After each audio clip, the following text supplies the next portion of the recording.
Hello once more, welcome back to the cellar. This is the second part of the video on the laying of the reversing loops. Here we're going to look at the rest of the track laying, and then we're going to get in some testing with some trains. Yeah, let's get on with it. This is Leopard Street. Okay, Thursday. The track is down. Yes, over all of these little wonderful pieces here. Centre sections were laid last, hence why the glue's still a little bit white. True to form, centre sections were the biggest pain in the bum to lay. They always are. Everything else you've only got to make it line up at one end, the centre bit's got to line up at both. But we run round. Now I did mention I can't run this. Actually I can. Because if I come down here, the rails are insulated there. Under that wagon, like that, that's another insulated join. So, this bit of track and this bit are completely separate. The same's actually true around here. It's completely separate there and there. But the difference is this side's got power feeds. Now, at the moment, all of this is connected electrically. It can't reverse yet. The reversing system is not fitted. So what it means is these rails here are electrically connected, as are those, as are those, as are those. So I can't run trains in and out of this end. What I can do is run those trains all the way around these curves down to the about here-ish. I'm going to leave this little freight train in place because that's sort of a bit of a marker. Don't go beyond about there. But that means I can test these curves out. I can test running trains over the joins, which is the key bit. And then the other key is bring the Scotsman round onto this inner line and see if the two Pacifics and their coaching rakes will go round each other without conflict. They should do. They should. When I laid here, as you can see, this outer track is slightly off centre. I brought this over basically a little bit further. I laid the inner track first, which is on an 18-inch curve, and that really does dictate where that goes. Little track setter, very helpful. Then I laid the outer track, and I brought it as far over really as I thought I could get away with. Don't want to go too close to here because there's going to be something here eventually. If necessary, I can put something underneath and space it out a bit, so I'm not too bothered. And then I laid the middle track to be, well, in the middle. If anything, biased slightly towards the outer line, just because that's where the gap is. So the next job is switch everything on. I tried to remove most of the clutter so we'll actually be able to see some trains running. And I'm going to do a little bit of testing. So I will catch you in a mo when everything's powered up. Okay, there you can see the bulk of the yard. I've done a little bit of fiddling. It is a fiddly yard. Never mind. What I'm now going to do is start driving a few trains around. So I need just need to get the throttle set up because I'm going to be doing one at once here. Just wait for this to fire up as it usually does. So the first one we're going to do is move the Flying Scotsman on the inner loop. So she's going to go around on the tight curve, and we'll see how that works. It's an 18-inch curve, so she should be able to get around it. So, just wait for her to come around. I've got to stop at this end, like I said earlier. This is often anything there's another train in the way. So that works. Let's bring her backwards.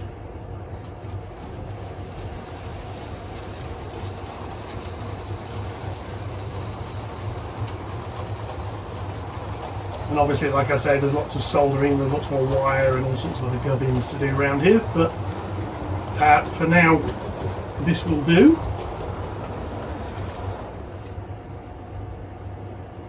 So that's that. Now on the centre track, we have my A2/3 Chamoisière, I think that's how you're supposed to pronounce it, with a slightly longer train that tumbles around as well. Say in a sec we're going to do a little test to see whether these hit each other, but this is just checking all of the tracks work.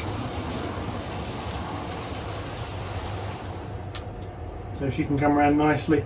The interesting bit is the tail end is about a little bit after where the G5 is sitting. There's plenty of space here for trains of this length, which is a useful thing to know. So I'm going to bring her back. Again, this is checking that everything works, the clearances are alright. It's also checking the track joins. They seem to be fairly decent on this one, so stuff's going backwards and forwards over it. I shall bring her back, park her up. We will hit release, and next up we have, on the outer track, the lovely little G5.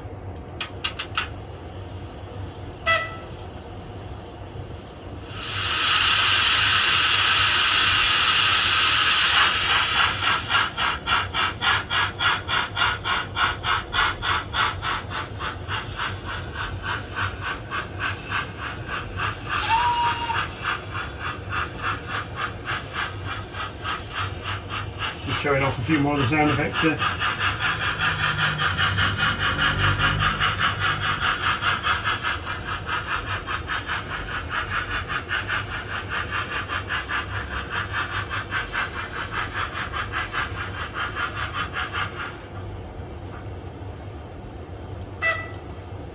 Now bring her back again for it to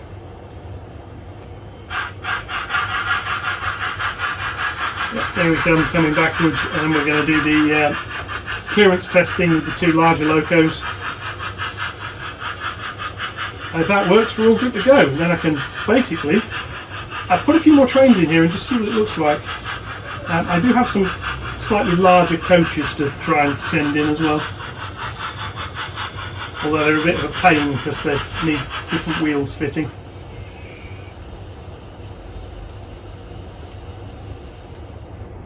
Okay, so let's put the Scotsman on the curve.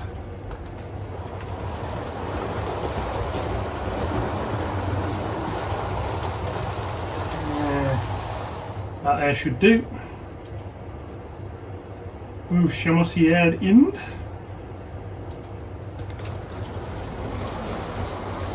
And hopefully these two should run past each other quite nicely.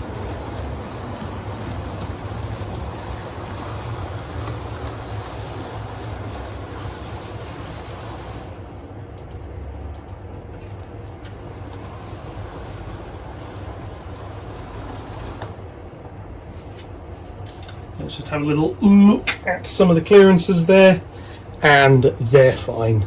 Yeah, so that works. What I now need to do is populate the yard a bit more, and we'll see what it looks like when it's full.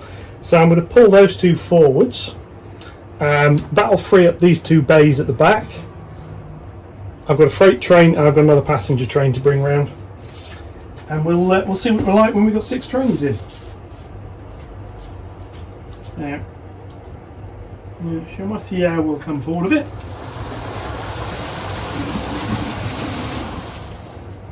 Doesn't need any more than that. Release that. Grab the Scotty.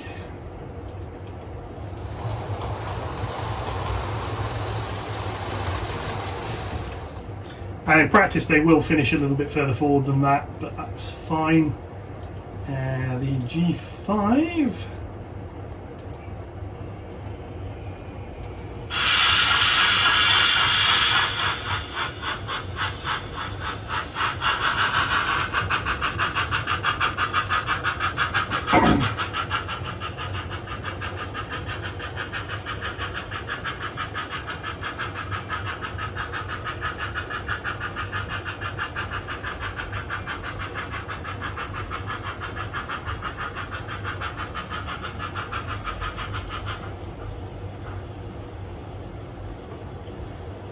Release that, and I think next up we're going to bring in the longer coaches. I want to see how well I can get those to do. So this will be my my N2.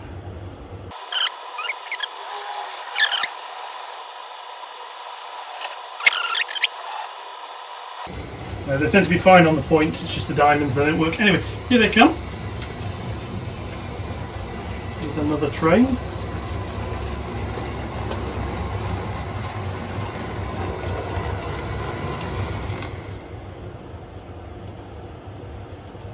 And I'm actually just going to do another little test with Charretier here and see how well she goes round past them.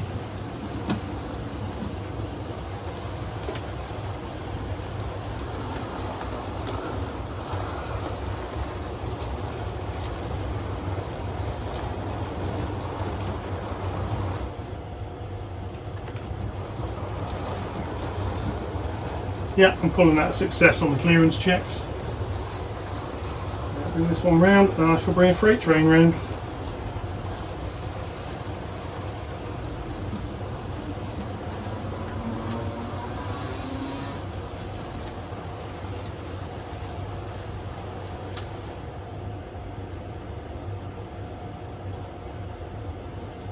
Now, which is going to be the lovely Q6. It hasn't been run for a little while.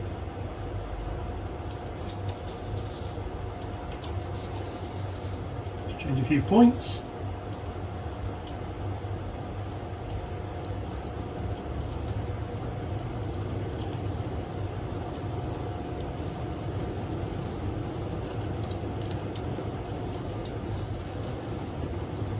And she's headed for the middle line. I'll just speed her up because if I don't, we'll be here all day.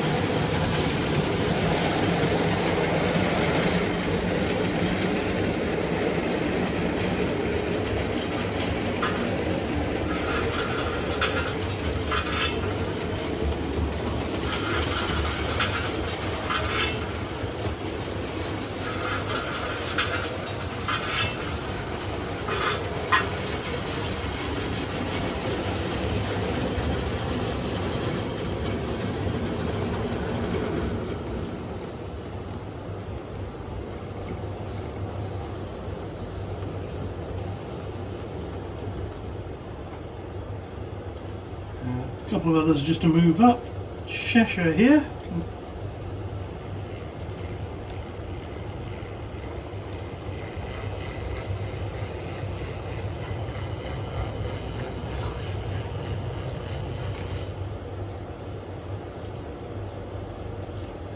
And then 2 again, who's going to be in this mode here. 1.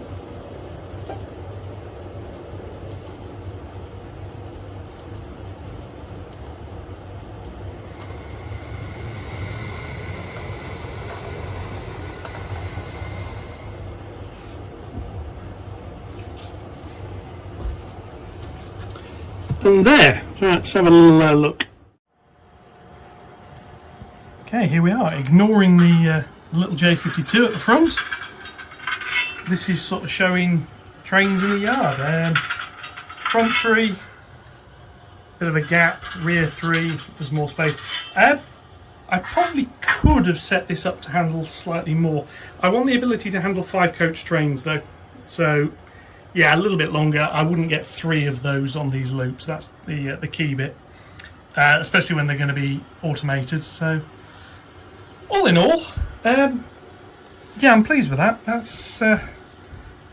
is the track for phase 2 of the layout completed. So yeah, I've got a lot of wiring to do. The wiring order has gone in, as I said. So I've got this in the rest of the inner section to hook up to its bit of bus. This bit all needs hooking up to its bus, at which point trains will be able to drive out because it'll be match polarity to this side.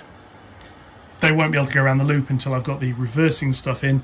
I need to fire the printer up over there. You can clear that off, get that working again, because I've got some holes here that need sensors going into them, and some more there, and then a few more just a little bit up there. Yeah, they need some sort of sleeper over it. I can cut that out. Anyway, yeah, so I'm going to reverse some of these trains back so they're not sat on that piece, because I've still got some more work to do on there. That's it. Thank you very much for watching on this video. As always, likes, comments, shares, subscriptions, etc. are more than welcome. Channel is rapidly approaching 750 subscribers, which I am astounded by, as ever. Yeah, next milestone's 1,000, so see how long it takes to get up to that. But until then, happy train driving. Hope you enjoy the rest of your day. There's loads more scenic work coming up, more wiring. The reverse area here, this was going to be all sorts of fancy electronic timer circuits. It's actually going to end up as an Arduino Nano because frankly it's cheaper and it's easier. Anyway, enjoy the rest of your day. I'll catch you around very soon. Thank you very much and goodbye.